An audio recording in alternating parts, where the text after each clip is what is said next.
It sounds like something from a sci-fi film, but experts have created a neural dust that can be implanted into the body. It can be placed in the brain, or monitor internal nerves, muscles or organs in real time. The so-called neural dust, which the team implanted in the muscles and peripheral nerves of rats, is unique in that ultrasound is used both to power and read out the measurements. The original goal of the neural dust project was to imagine the next generation of brain-machine interfaces, and to make it a viable clinical technology, said neuroscience graduate student Ryan Neely.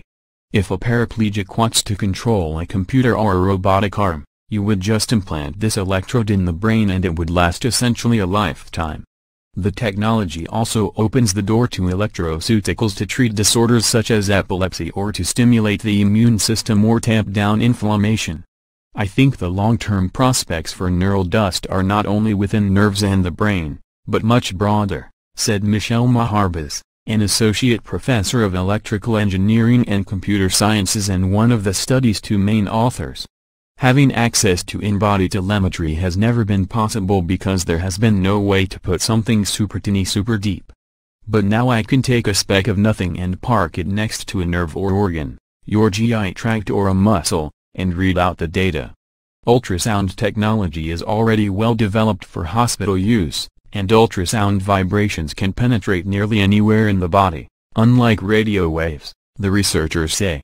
Maharbaz, neuroscientist Jose Carmina, a professor of electrical engineering and computer sciences and a member of the Helen Wills Neuroscience Institute, and their colleagues will report their findings in the August 3rd issue of the journal Neuron. While the experiments so far have involved the peripheral nervous system and muscles, the neural dust motes could work equally well in the central nervous system and brain to control prosthetics, the researchers say.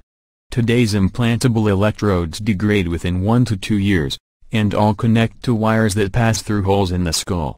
Wireless sensors, dozens to 100, could be sealed in, avoiding infection and unwanted movement of the electrodes.